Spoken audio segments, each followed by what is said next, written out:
Yeah, that's me. That's you. How long have you been an Age of Empires fan? Well, this is since 14 years, I think. Yeah, pretty much. Oh, okay, so just you're brand new to the franchise. Oh yeah, I've just started picking up. I started with Age of Empires 1. Maybe in like 2 or 3 years I'll be ready to start moving over to Age of Empires 2, and maybe like in 10 to 15 years, let's start with the third one. Well, I think you've got a fantastic lineage going, but let me ask you this question, which is your favorite? My favorite Age of Empires game? Oh, it has to be Age of Empires 2. Well, it's first of all, the time period is my absolute favorite. You got so many things you can just do there. I'm a big fan of the scenario editor, of course, and yeah, custom campaigns, scenarios. There's just so much you can do with it. Hey! Well, myself and the entire Xbox and Windows 10 team want to give you something for being such a good sport and such a great Age of Empires fan. Do we have the thing? Oh, what's this? Oh, is it a GeForce GTX 1080 card? You bet it is! And that is all for you, my friend. Go forth and conquer. You're speechless! Yeah, pretty much. Didn't think this was going to happen tonight, did you? No, not quite. I thought maybe a t-shirt or something. Well, you know what? We're going to let you go and enjoy the rest of the party. Thank you so much. Thank you. Give him a round of applause, everybody. Now, just like the game, this event is celebrating the 4 geographical regions found in the definitive edition. So let's talk about it. Behind me, we got East Asia. Then we have the Middle East. Next is the Mediterranean. Yeah. And over there, we got Central Asia. Yeah, pretty much. Yeah. Awesome. And did I mention we have giant tusks representing the Stone Age? Giant tusks! Yeah. Okay, so I think we can all agree that the Age of Empires is an epic franchise, so to celebrate, we have put together this look at how its storied history began.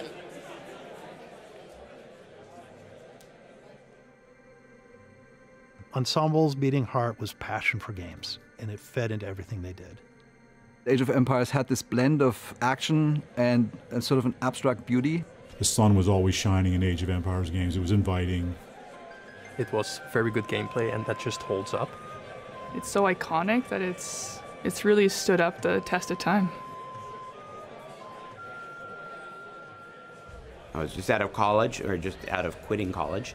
Wanted to get into programming, so first started as a freelancer, and then that led to starting Ensemble Corporation with John Bookscott.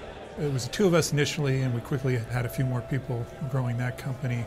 And it was really focused on business software, did a lot of stuff with banks, your typical business stuff. But even in that venue, Tony, he was always an outside-the-box thinker, super creative at heart.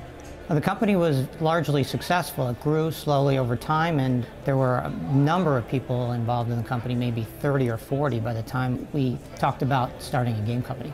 From the time I was a Dungeons & Dragons player in junior high school, I'd always wanted to start a game company. I thought it was a board gaming company, and then I thought it was a computer game company, so that was always on my mind. I think Tony really only did the business stuff so we could get to the game. We had absolutely no idea how to go about doing it. When I was in junior high, I joined a gaming club called HSS, Historical Simulation Society. Bruce was there too. I remember teaching them how to play some games, and they told me later that they thought I was one of the guys in the club that they looked up to. I kept track of him, thinking one day I'll start a game company. He had been the co-designer of Sid Meier's Civilization and worked with Sid Meier's. 15 years later or so, Tony called me up actually and said he asked me about the process of making computer games. Our theory is we were going to get all gamers to the company and see if we could build the greatest game the world had ever seen. That was our idea. There was no game idea on the books when we started. The first idea that I recall was like the television show Lost, where people are stranded on an island and they have to get their materials together to get off. The team at Ensemble definitely was taking influence of seeing how RTS was growing and how there were other RTS games out there that maybe weren't historically set. I wanted randomly generated maps. I wanted the game to be different every time you played. And we wanted to have a non-cheating AI that played like a real human being. Warcraft 1 really focused our direction. We looked at Command & Conquer and Warcraft and Civilization, and we made a list of what those games were doing really well. Why were they successful? What was important about those games? We have to be as good as them in what they're doing really well. And what they're not doing is our opportunities. That's where we're going to make our game different. You know, I think the topic is the most important decision you have to make when you're doing any game. My real passion was history. I read a lot of historical fiction. And so when Age came around, for me, it was this perfect melding of the kinds of games that I like to play, real-time strategy games, with this history that I loved. Turns out there was an awful lot of people who liked the historical aspects. I know I was asked once by Bill Gates, we had to make a presentation to Bill Gates, and he says, man, we should be marketing this as an educational thing. And I said, no, I don't think so. I mean, there's an education that might happen, but it's not going to happen until people are having fun. So we got to entertain them first, and if they learn something, then that's great. And then the idea came along, why don't we take the gameplay from Warcraft and Command & Conquer, this real-time strategy gameplay, and merge it with the historical and economic aspects of Civilization that I had helped build a few years earlier. We got an early version of Age of Empires up and running, and all you could do is chop trees at the time, but it looked kind of like Age of Empires. So Tony calls up Microsoft and he gets a guy on the phone named Ed Ventura, and he goes, you got to come down and see our demo. So I had a product manager, Ed Ventura, who was out looking at different developers and different games that we could potentially sign, and he told me about Age of Empires and told me to come to Dallas and visit the team. It was actually pretty amazing because what we saw in this very, very limited demo was the heart of a lot of what we loved about Age. It looked gorgeous. It looked like a world you wanted to spend more time in. And the little mechanics that they had implemented were fantastic. And so that was almost an insta sign.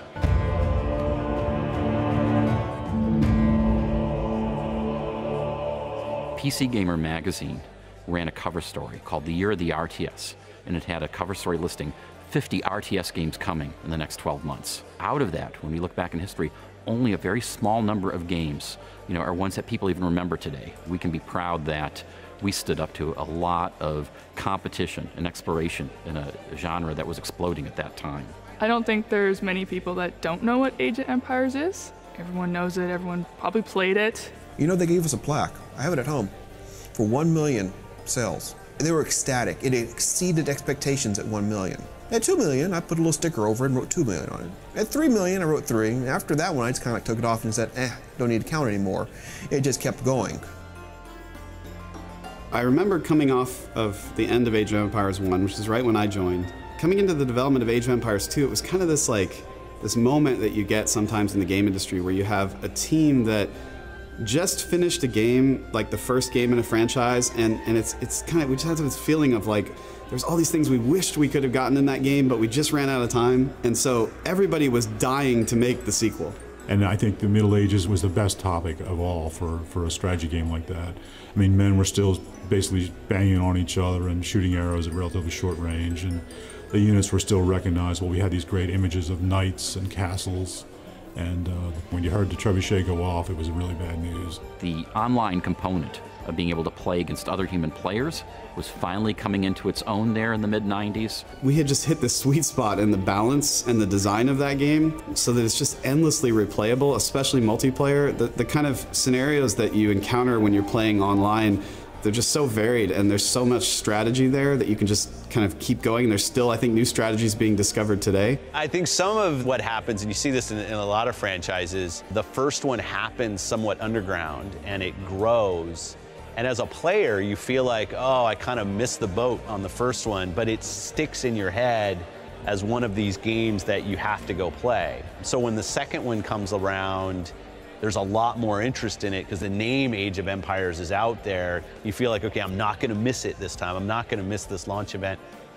It was a perfect storm of a game. We'd learned so much making Age 1. Age 2 was the ultimate, kind of the pinnacle for a whole variety of reasons. My favorite review, Computer Gaming World, said, this is the ideal sequel. This is what you want. It's got all the heart and the feeling of that first game that you loved with just the right amount of novelty and new features to give it new life and actually improve on that base experience.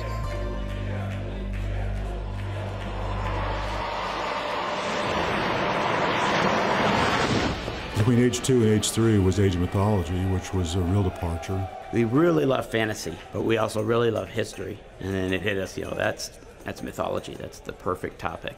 The nice thing about Age of Mythology is it was a quasi-sequel. It was obviously rooted in a lot of the mechanics and ideas of the earlier games, but it gave them a lot more creative license. And I think it really gave them a little bit of a charge. Like, oh, hey, let's go off and learn about Norse mythology and how to work that in the game in an interesting way. And let's create some new mechanics and some things that you could never have in a historically based world. It was this branch of the franchise, right? It wasn't a mainline Age of Empires title, but so many people responded so strongly to it. You know, it kind of had the most active and vocal community of any of the games we had worked on.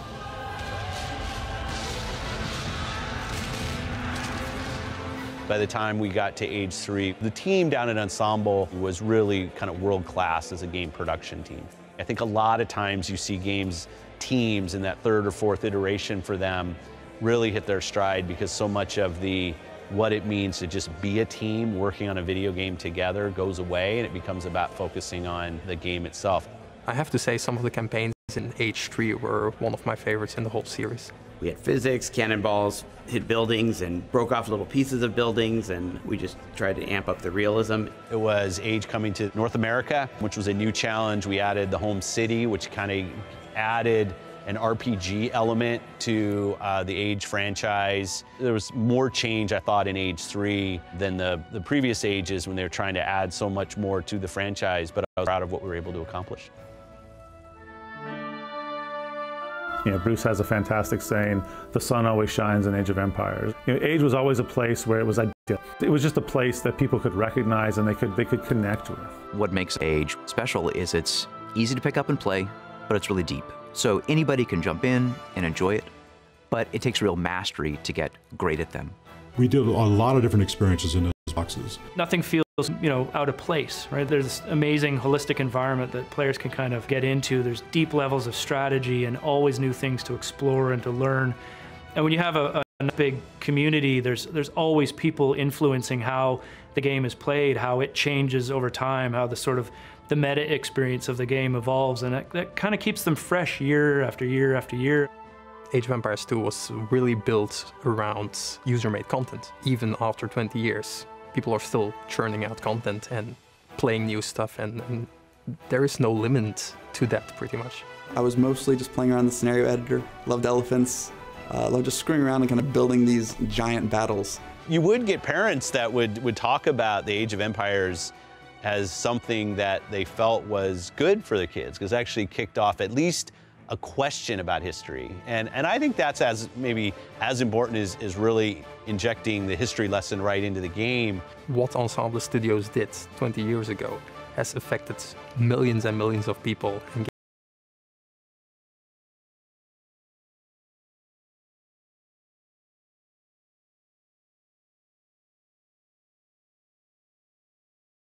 Empires and about what we were excited to bring to the world. They worked long hours, they poured everything they had into this game. And then I think the other thing that was a little surprising was how good everyone was at their jobs, even though most of them had no background in games. The number of talented people that Ensemble Studios attracted was amazing. I think part of the formula was that we didn't know anything about games. We didn't have any ideas about what was hard, so we just thought everything would be easy, and we moved forward with stuff. There are still people who play Age of Empires 1 today. If these guys didn't go anywhere in the last 20 years, I don't see them going anywhere in the next 20. Oh, yes! Hey, how about that one? Fantastic V2! Check this out! Look at my helmet.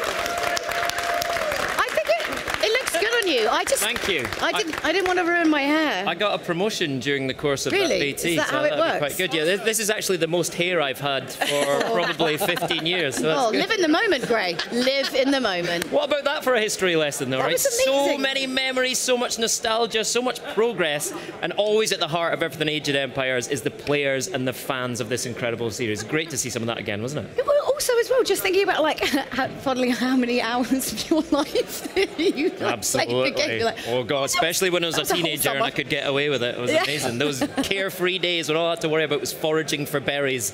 I loved it. You're painting a really weird picture of your life right now, Yeah. Gary. Well, it's interesting teenage years in Aberdeen. Right, joining us now is Adam Icegreen and Shannon Loftus from Microsoft Studios, everybody! Here to talk to us more about this amazing series. Welcome! How about this, eh? What a party! Thank you. Great, isn't it? Amazing. Well, tonight was 20 years in the making. Obviously, so much excitement. So, how important have been, the fans to this game and to this franchise? There's no game, there's no franchise without fans. Wir lieben unsere Spieler. Hey! Very good. You know, the fans are what kept this franchise going for 20 years. The players, the modders, the teachers in schools that use Age as a teaching tool. All of that has contributed to making just an incredible love for the franchise.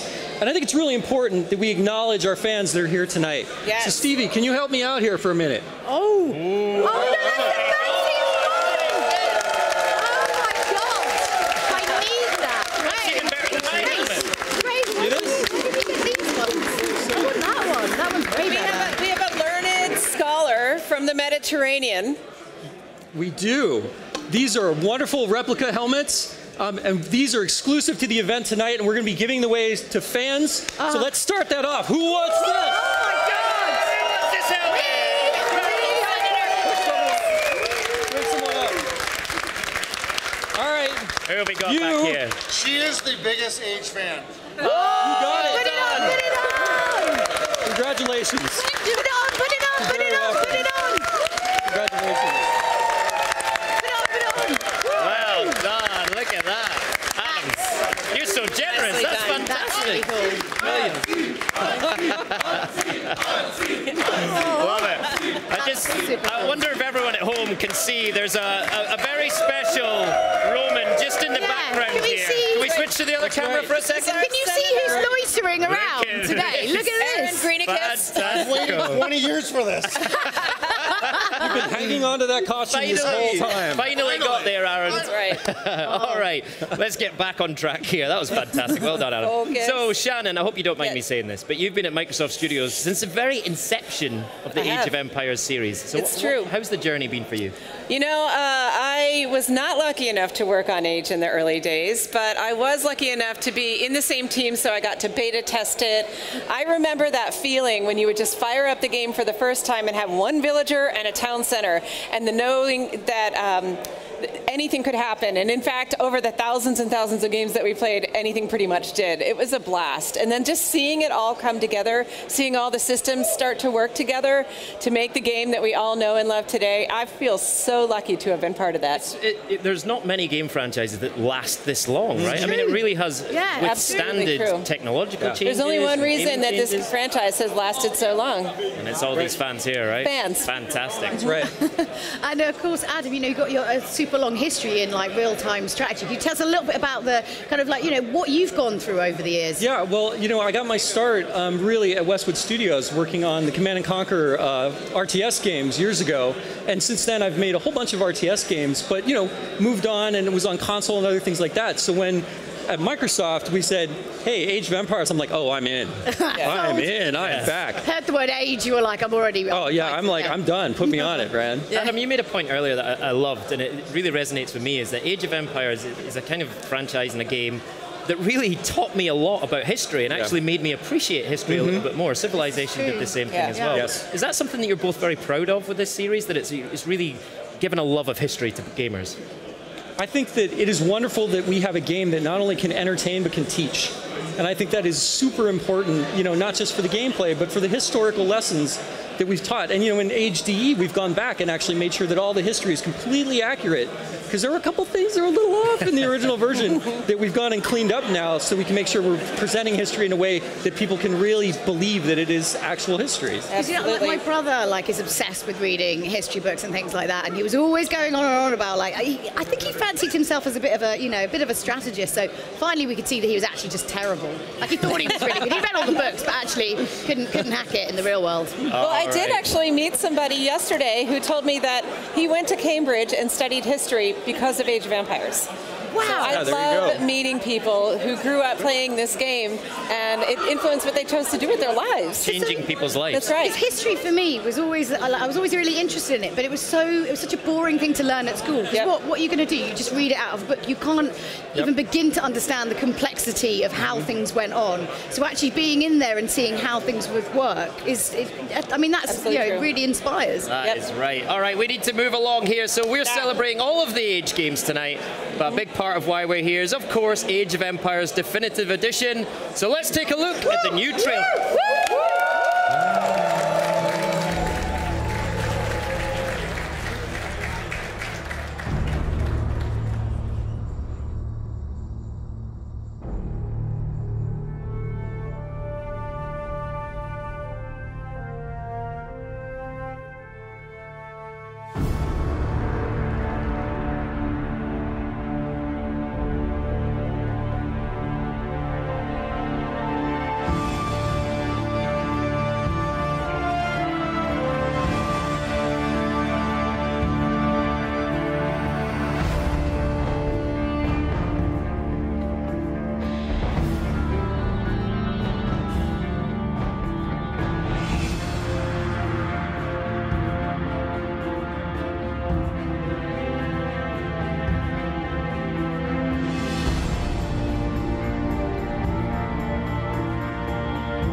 That looks amazing. And of course, the release date, let's share it again, just obviously so everyone can know. That's right. Yes.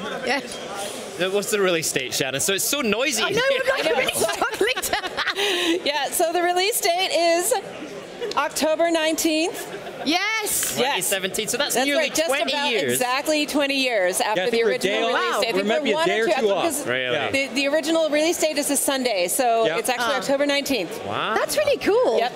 Yeah, that's a great homage to the original. I know. There. The circle of life. That's right. And it's great to see. No, it's not a. Well, it's a flat circle. I don't know. Anyway. It's great to see the updated version there, but tell us more about what fans can expect from the definitive edition. Well, we've done a ton of work to make sure that, you go back and you look at it when we first approach Age, and you look at a game that's that old, and you say, wow, I remember this game looking a little different than what it might look like. And so for us, what we wanted to do is we wanted to capture what everyone's rose-colored glasses version of Age was in their minds and bring that to life in the definitive edition. So that means, 4K visuals, all of the units have been updated, orchestral score, modern multiplayer, tools, everything that we can provide to make Age, this definitive edition, an edition that can go another 20 years. One of the stories I really love about this is that the definitive edition was essentially created by fans, right? Oh yeah. Yeah, actually, it's a great story.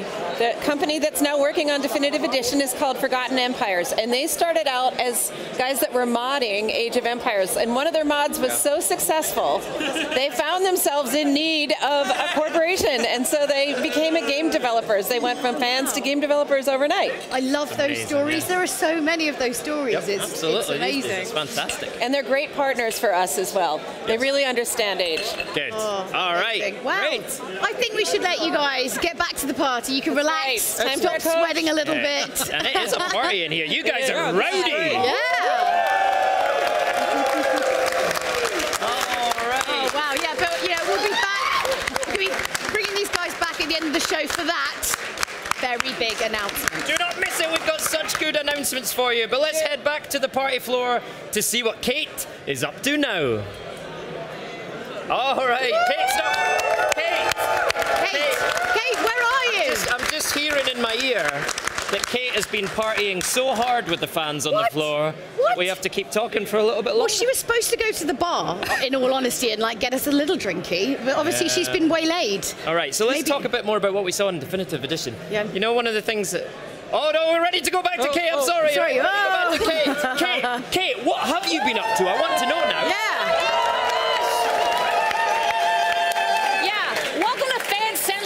We're in the Mediterranean section. I'm going to go talk to these two guys because they look like they know what they're talking about. Oh, fancy seeing you guys here. What's your name? I'm Daniel. Benny. You guys like Age of Empires? I love Age of Empires since first hour. Since first hour? Yeah. He was like this and he plays the game. So how does he do this? I couldn't write or read, but I was playing Age of Empires and it was totally awesome. Okay, so you're also playing the Definitive Edition. What are your thoughts? Give us a 411. It looks so good. The graphics are so beautiful and the sound, it's like old times. They change a little bit, but it's pure awesome. I do really like it. It gives me goosebumps. It's so amazing. It's ever this old game and it looks so good. It's just nice. Well, I think you guys... And that's exactly what it is. Guys, I'm going to actually talk to our camera people here and say thank you so much. Now, we are surrounded by fans like these, but let's meet the fans and the team behind the Definitive Edition right now. The Definitive Edition started with looking at something that was already going on. A small group of kind of passionate guys at the Age 2 community were working on this unofficial expansion for Age of Empires 2. I actually remember the very first goal we had when we released the first mod. It was like, I want 20,000 downloads. That was my goal. And we hit that after 2 hours in one crashed website. And I played that and I saw the love was there. It was so good as basically a mod that we ended up publishing them. That was sort of the beginning of this revival.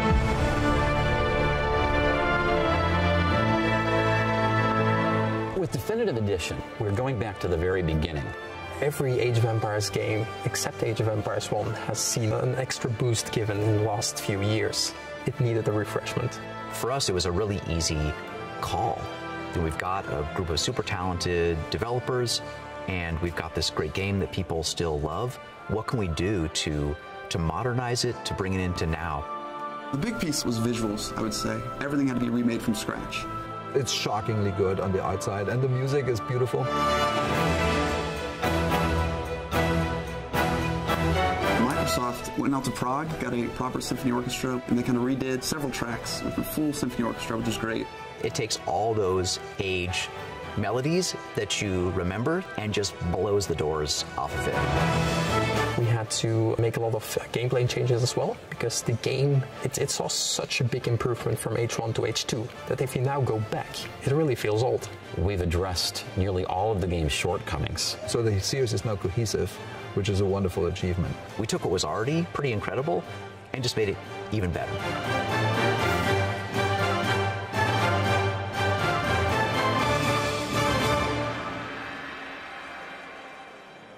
5 years ago, I was working in a restaurant and I was still playing Age of Empires like once in a while, and I started to dabble around in modding. I was like, okay, I have ideas, but I can't make graphics, I can't make sounds. Then we started sourcing from the community and said like, hey, want to help out a bit? Forgotten Empires, this awesome group of Age fans, made these editions. They literally did on their own, called The Forgotten.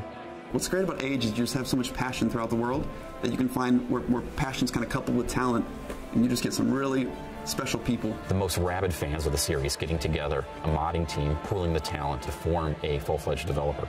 I think the passion of the fans making something that cohesive surprised me. I think the Forgotten Empire guys with their campaigns, they were just as good as the ensemble campaigns. And that's a testament to their dedication, and I think that's rare. I think they took a calculated risk in partnering with us and allowing us to be stewards of the franchise. Most important for us was there's a team that we can work with that have that same passion, that still believe in this product and want to make it new again. When I started with Age of Empires series in 1996, I never in my wildest dreams thought that 21 years later I'd be working on the same game, the same code base. It's a timeless franchise, and it has proven that already. This moment of time, the rebirth of Age of Empires 1 in this definitive edition for the 20th anniversary, I think it's just the beginning of a much longer journey that we're about to embark on.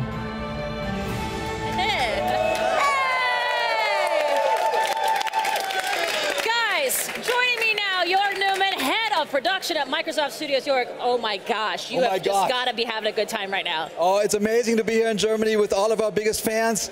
Are there some Age of Empire fans out here? All right, I'd like to meet you. Some of the biggest fans of all. These are Forgotten Empires. These are the guys made the definitive edition. Bert, when did you start with this Age of Empires business, and where are you actually based? We are from all over the world. We're friends from all over the world. We're based in Belgium, Germany, France, Spain.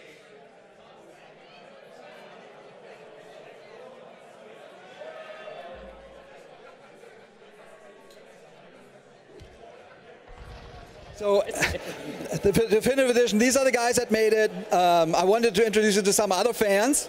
Oh, Let's come here. What's your name? Jan. Jan, when did you start playing Age of Empires? Where are you from? I'm from Germany, and I started playing with the first Age of Empires. All right, man of the first hour. What's your favorite moment in Age? To convert enemy unit with a priest. Oh, Here it is again. All right, well, thank you so much. Yeah, welcome. All right. Oh, yeah. Come on over. Yeah. Hi, I'm Felix. And what's your history with Age of Empires? Well, Age of Empires was one of my first games, and I had little money, so I had to get it from the library.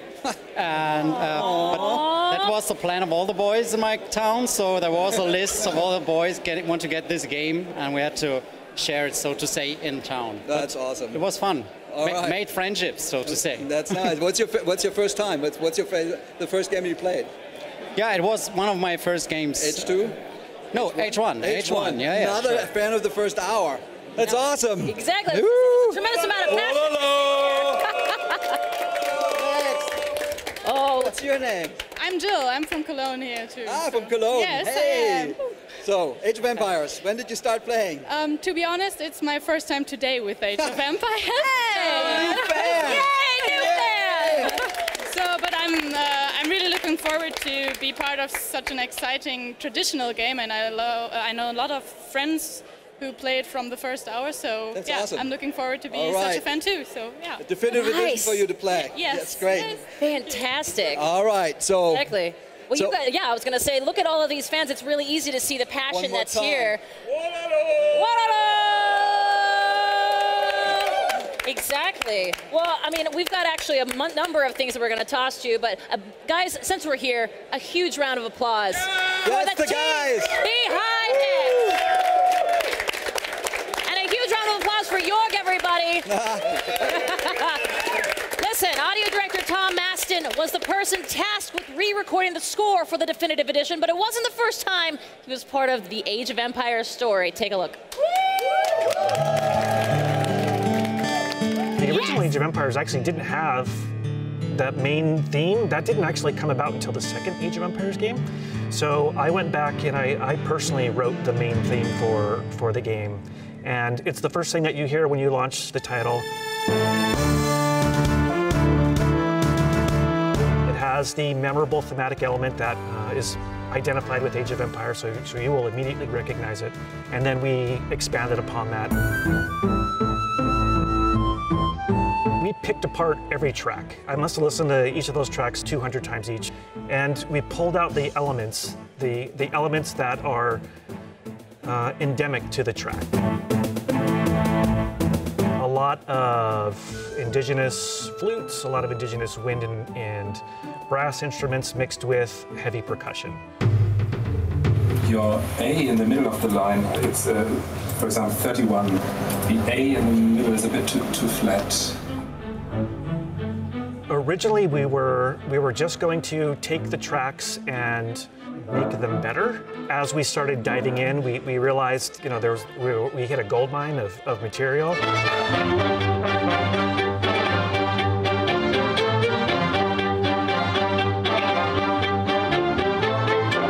I went to the well and asked for some additional funding so that we could bookend the experience with orchestral tracks. The music was recorded by the Philharmonic Orchestra in Prague in a single one-day session. As music started rolling off the production line, people were really enjoying what they were hearing, so I was able, at the end of the day, to get about 20 minutes of the full score recorded with a 66-piece orchestra. It makes a huge difference.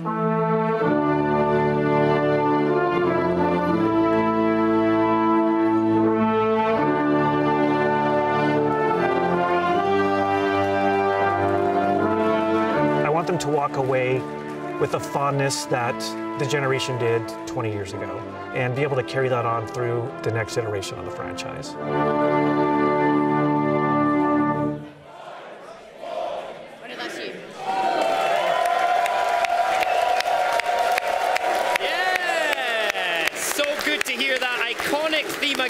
Remastered, sounding so beautiful after all these years.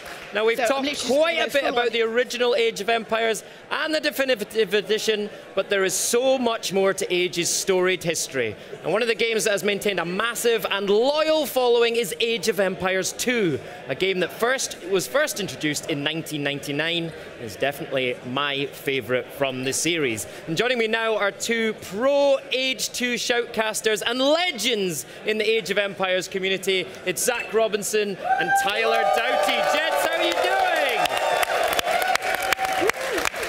Now, first of all, you're Zach and Tyler, but what names would the Age community know you better by? I go by Zero Empires. Of course. And I'm Killer B.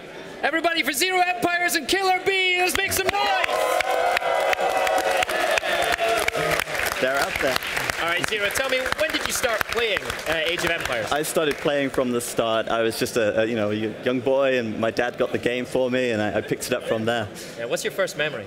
Oh man, just playing from a guy from Australia way back in like 2000, and yeah, it was awesome just to be able to connect over the internet like that. Yeah, that was amazing. That people take it so for granted now, but back then that was a big deal, right? 56K and just it's awesome. Amazing. Killer B, when did you get into it? About 15 years ago, I would look forward to coming home from school and playing with my friends, and that kind of was this great experience. And then for a while, I didn't really know how strong this game was, and I saw some videos from Zero Empires, and I was like, I got to get back into this. This game is still rocking. I learned the meta, I learned the strategy, learned the players, and now I feel like I'm part of this awesome community. It's really a great time. And it's amazing to think that this is a game, the Age of Empires franchise is 20 years old, Age of Empires 2 is like 17, 18 years old, and yet the community is still growing, people are still playing it. It's amazing. What makes it so compelling? I just love the Age of Empires community because you've got people from all around the world all taking part, and recently we've been organizing a lot of tournaments which have always kept the game alive and always kept people interested, and so that aspect of the community is really awesome, and it's just kept things rolling over the years. Killer B, what do you think it is about the game specifically that's kept people hooked over all this time? The game has an incredible amount of depth. A newer player coming in can enjoy the difficulty of the game and the interaction of different armies together.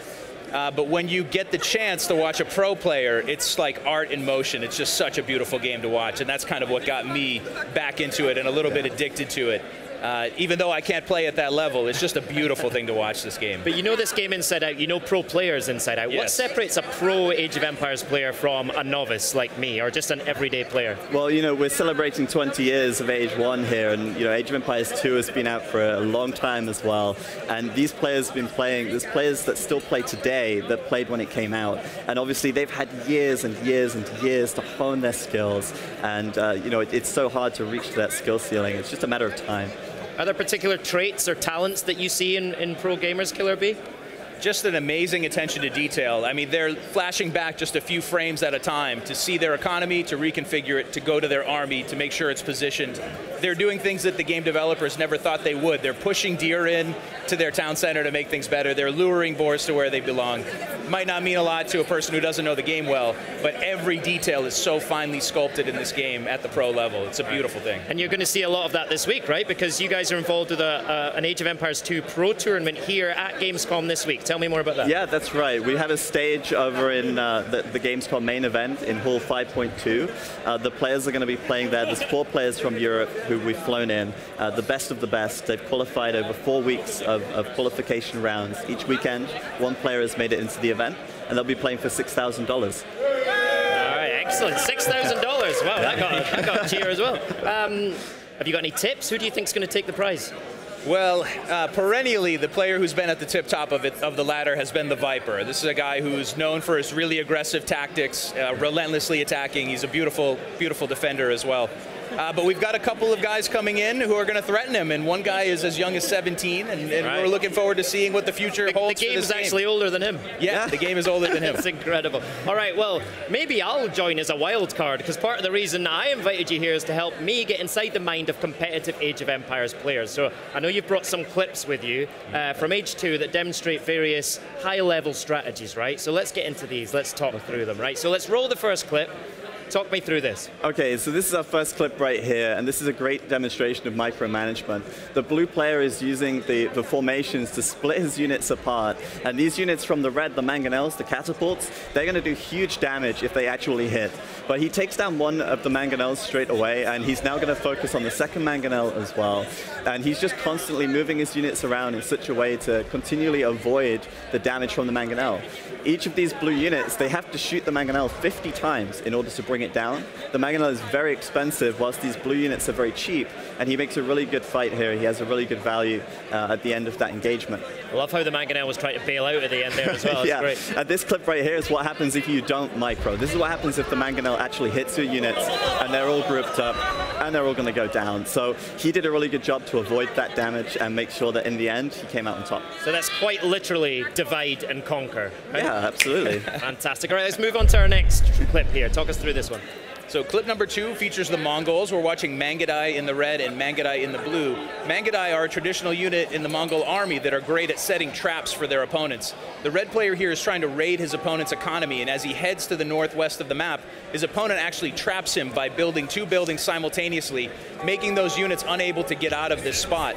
The blue player will bring an overwhelming size force into this fight, and he will get incredible efficient trades here and basically clean up his opponent's entire army and seal the deal on this game. This game is won at this moment right here, and it's a build-up that you don't see every game, but when you see it, it's a beautiful thing to see. Right, so this is about actually getting the villagers in on the act as well to help you funnel the enemy into that little channel, right? Every person is needed here, yes. Love that. That's great leadership right there, Killer B. All right, let's roll the next clip. What have we got now?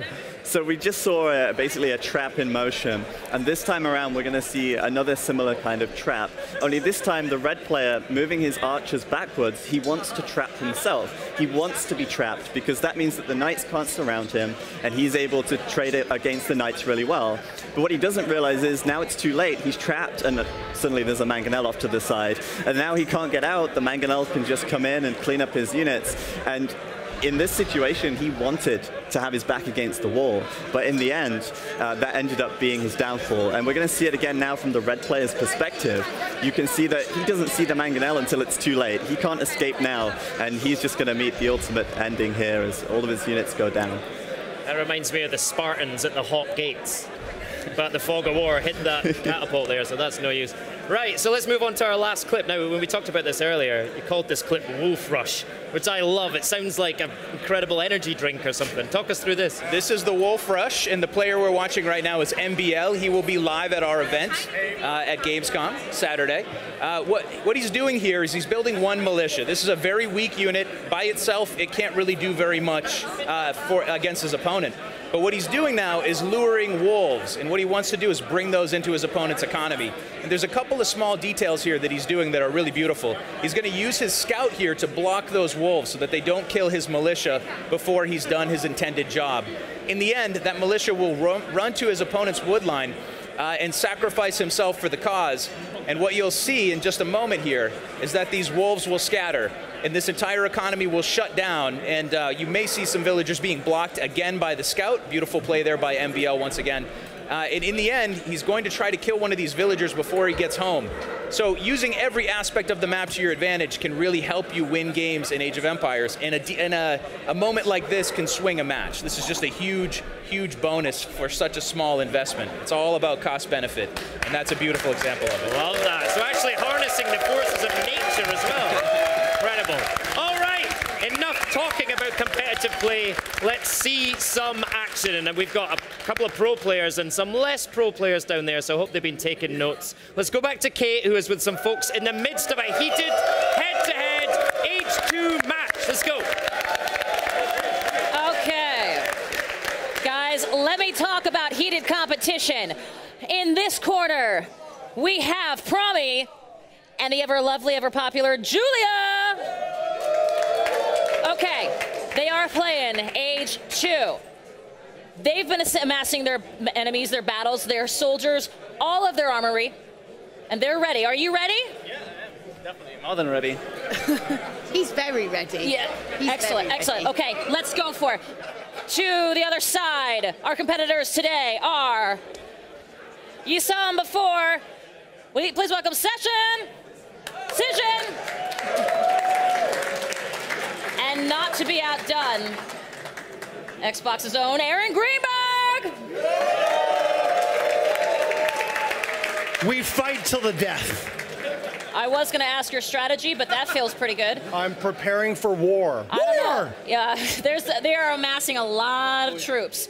So without further ado, I think we should start this battle on. Players, are you ready? Ready! Get it on! And actually, what I want to make sure, we only have 2 minutes. This is fabulous gameplay. We only have a little bit of time, so let's bring up Zero Empires and Killer B down to shoutcast this match. Come on, boys! Hey. Come on in. Okay, you go here. All right. On over. Hey, guys. We got this. Only a little bit of time. Let's go. Okay. All right, let's go. What do we got here, Cision? We got, oh, you're using the Blister Elephants. Nice. Are you yeah, you're defending from this green from? I'm not hearing any mudslinging, by the way. Well, I mean, come on. These guys have got this. We don't need to sling any mud. They know they've got it. I can tell you over here, Kate, that I've got the better looking team for sure. Oh, you're their military management is going pretty well. They're synergizing pretty nicely with Paladin for Julia, and Promi here with a couple Paladin as well. Seems to be going into, he's attacking to the north, unpacking the Trebs in a good spot. What are you seeing over there, Zach? I'm seeing a massive battle on this side. Yellow and red are going at it, but I think you are destroying this. You've got a huge combination of units right here. Well, I think the only red we're going to see is this blood on the ground, right? I feel like we're dead. Hey guys, who's going for Julia and Promi's team? Yeah, let's go for Julia and Promi's team. That Come on, was guys. terrible. How about Cision and Aaron Greenberg's team? Cision's got the trade going and everything. He's got this a lot there. Hold on a minute. No, Cision, sort it out, man. You're losing here. What's going on? You're supposed to be good at this game. Cision, didn't you help create this game? Yeah, what's going wrong here? I'm a little concerned, if I'm being honest. Yeah, you got to deal with these Gabeto, man. Oh my goodness. There we go. Guys, we're going to let you keep on the heat. Julia and Aaron, I know you have a beef going here, so it's that feels right. That nice moment there. Well, while this battle royale continues to escalate, let's send it back to Graham, who's safely up there on the stage. Yes, You're really looking the I part. observe the battlefield like a king upon his mighty steed with his troops at his back. How good was that? Some good action in there. Right. Now, before we move on, we wanted to remind you that we still have big news about the future of Age of Empires in just a few minutes. But first, as you have seen tonight, this franchise means so much to Microsoft. And when you talk gaming at Microsoft, there is one name that always comes up, and that name is Phil Spencer. So Phil sat down with Larry Herb, our very own Major Nelson, to talk about the influence that this franchise has had on PC gaming. I'm here with Phil Spencer. We're talking about Age of Empires. Age is this incredible game that's been around for 20 years, Phil. Can you believe that? Why the reboot now, 20 years later? Well, 20 years is part of that, right, clearly. But it's also, we've been pretty public about Windows gaming is important to us. Yeah. And when we think about our history, Age is probably the biggest Windows gaming franchise we have. But also, as we think about Windows gaming and our reinvestment there, I think Age is a great pillar for us to kind of put in the ground and say, no, the Age franchise is important and something we want to invest in. Well, you know, it's interesting because you talked about the going back and touching things up. Where do you draw the line? We're like, oh, we're going to make the graphics look good, obviously, but we really don't want to touch the core elements of the game because then you just start unwinding it. I don't know if there's a right equation on that. I mean, it's not just with Age. You know, we redid Phantom Dust, working with Clayton, and he went off and redid Voodoo Vince. Right. It's especially important when you're going back and doing a definitive edition of something because you want it to feel like the original game. Right. You're not trying to make it something different. Right. As you said, when you see the old game now, it doesn't look the way you thought it was going to look. Yeah. So even the graphics, some people just say, hey, the game's perfect as it is, and they look at it, well, okay, maybe it wasn't. and then there's certain things about the way it plays, but you don't want to, as you said, kind of start pulling on the thread, right? Because then you're building a different game and you're not being true to what Age of Empires 1 was about. You've obviously had a chance to play it. Yeah, I have, yeah. Do you feel 20 years younger? I'll say it's aged better than I have. Right. I've said this before. I think I view games as an art form, and I think there are pinnacles in gaming that I want people to be able to go back and experience, whether they play all of these games beginning to end, and I want people to have these experiences. So the fact that it was 20 years ago and we get the opportunity to bring this to the modern audience, many of these people weren't even born, right, when this game was originally launched. I see as, I'm grateful for the opportunity to do that. Thanks, Phil. Yeah, thank you.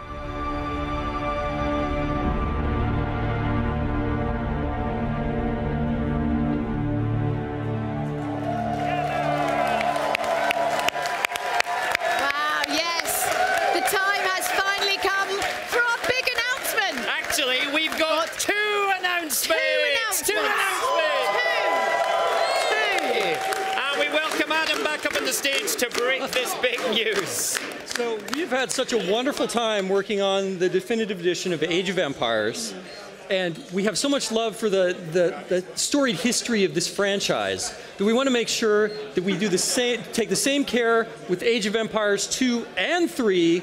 So we're going to be doing definitive editions of both of those titles.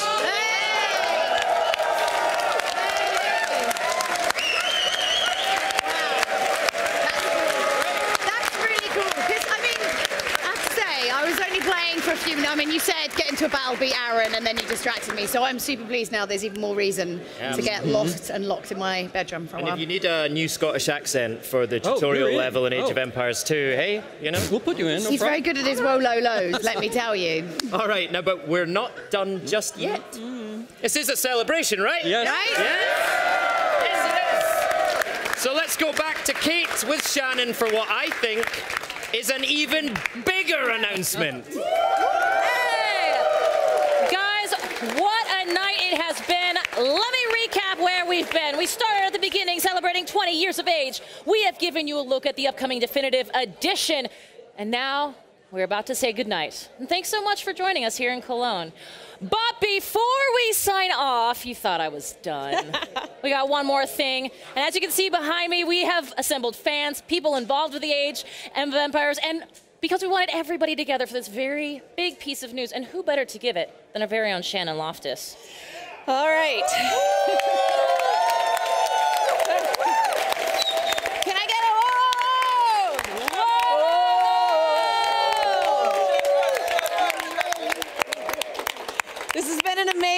amazing evening celebrating the history of Age of Empires.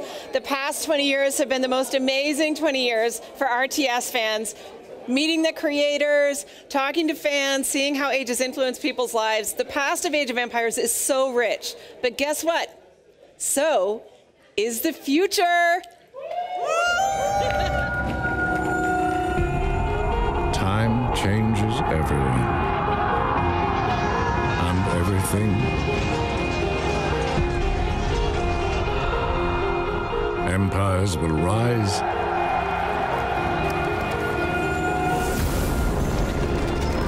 Kingdoms will fall.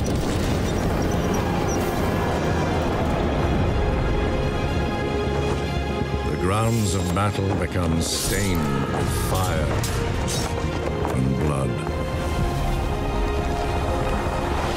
But our thirst for adventure,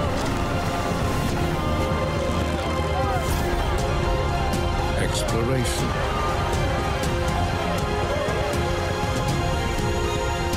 discovery,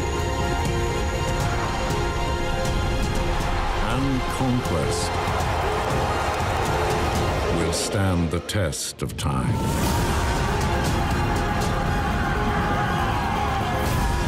Together, we have battled through history. Now, a new age is upon us.